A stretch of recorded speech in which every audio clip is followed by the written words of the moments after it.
Hello and welcome to Opinionated Media. Okay. This little cast is for those people who watch all kinds of different casts and they're always strict and unbiased. But today we're going to be biased because, that's what we can do. Yeah. If you're unbiased, it's pretty much no fun because everyone's going to say the same thing. And you suck. So we're here to give you our opinion and hope you enjoy it while it's here. So enjoy the ride. If you don't, you can hate it but still watch it a lot and make us popular.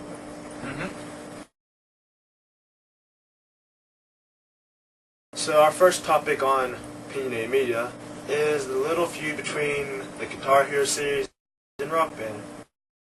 As a lot of you may know, Rock Band came in giving you guitars, drums, and vocals, and bass as well. And Guitar Hero 4, strictly guitar before, now wants to venture into the drums and vocal pages. Now, what do you think we would possibly need for Rock Band to be beaten by Guitar Hero 4? To be beaten? Be beaten? Yes. What will Guitar Hero 4 have to do? Well, you can start out, Sam. Well, I've already read articles where they said they have updated peripherals better than Rock Band, including them being wireless. Right, that's always a plus. That's which is a big plus. But from what I've seen from their drum peripheral, it seems a little too complicated. For those of you that don't know, it's 3 pads, pad, 2 cymbals, and a bass pedal. So instead of the normal Rock Band approach with 4 and a bass, there's now 6 notes to worry about, which makes it a little bit more complicated. Yeah. Not always the most user-friendly thing to do. No. I believe one thing Guitar Hero 4 would have to do would be to come out with a very, very good song list to make people want to play the songs on that game rather than the songs on Rock Band. Which is probably going to be pretty tough considering Rock Band's ever-expanding downloadable content. So I'm not really even sure if they'll ever be able to reach that. Yes, as time goes on, Rock Band is showing that they are covering all genres and time periods of rock that are feasible anyway. The new feature, Create a Song, is actually making Guitar Hero 4 look more of a possible threat to Rock Band, as you can create your own songs, except for vocals, which is a problem, but it seems like a pretty hefty feature that might add some spice. However, a big downfall is the price. Price is actually an issue. All the instruments would at least be the same price as Rock Band's, if not a lot more. Plus, it'd basically be like buying the whole entire game all over again with new compatible peripherals, and I'm not sure a lot of users want to pay that price. Yeah, and considering Rock Band 2 is coming out, which will obviously be better than Rock Band 1, which was already better than Guitar Hero 3. Right. Guitar Hero seems to be like scrambling to catch up, and Not sure it's going to happen. And another thing that made Rock Band so successful was that it was made compatible with Guitar Hero controllers, which cut down on some price. Right. And with the second Rock Band coming out, you will already have your peripherals from the original. Rock Band 2, however, is making some updates to their peripherals, making them stronger, more reliable, that kind of thing. But they're still compatible, so you don't need to buy new instruments unless you feel the need to. So in my opinion, I have Rock Band over Guitar Hero 4. Rock Band.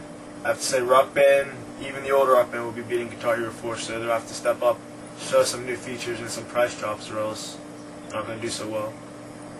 You have something? It is now time for our villain rant of the week. Oh boy. Let's start our rant today with Dr. Eggman Robotnik. Do this new.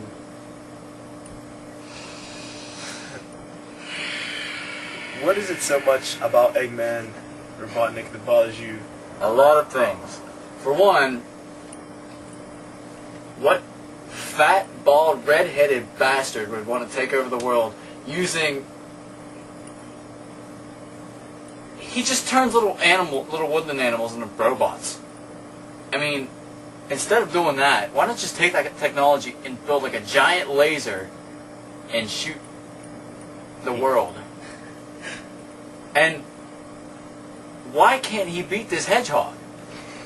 I mean, if he's turning everybody else into robots, turn him into a robot. And Tails? He's a pussy. I mean, if you can't kill Tails, then what is your... I don't get it. And just... I mean, I could see, you're trying to kill this hedgehog, but it's too fast. He's a little fast. But he's a little fast, but he jumps on your robot 3 times. I mean, come on. Explodes. His first weapon in Sonic 2 is a car with a drill. Yeah. That wouldn't even be a threat to a person. No. They couldn't even move the speed of sound. That would not be a threat to a paraplegic 40-year-old bald man. I had to add in bald there. But... Yes, his methods seem questionable, his intent seems questionable. His body shape seems questionable. Everything about him. Another problem with him is he seems to be very self-centered. Every weapon just about is either shaped like him, an egg, or absolutely looks like him in every way. His face, I mean. His biggest, most destructive weapon, the Death Egg, was nothing but an egg with his face on it. Exactly. I mean that's creepy. Referring back to Sonic 2 again, I mean, he starts with the drill thing.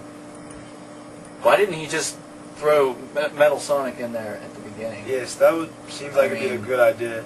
I would have done that. And even Metal Sonic was only a threat only because Sonic had no rings. So how potent is his machine really? Yeah.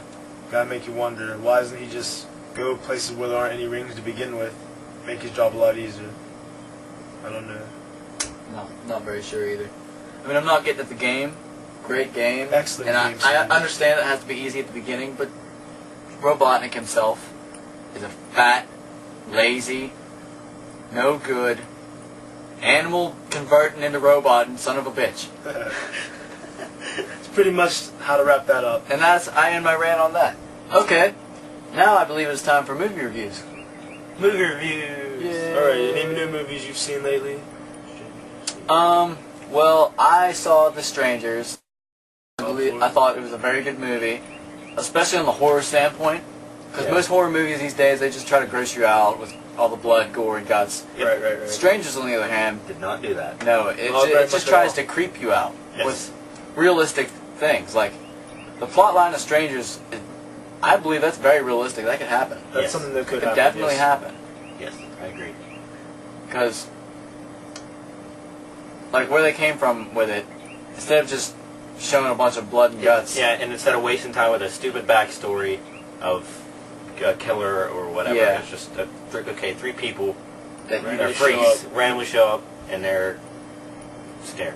And you don't ever find out who they are throughout the movie, which would be pretty realistic too. You would never find out if somebody just showed up at your house and killed you. You would never find out who they were. Because you'd be dead. Yep. Yeah, So, pretty much. You'd be dead.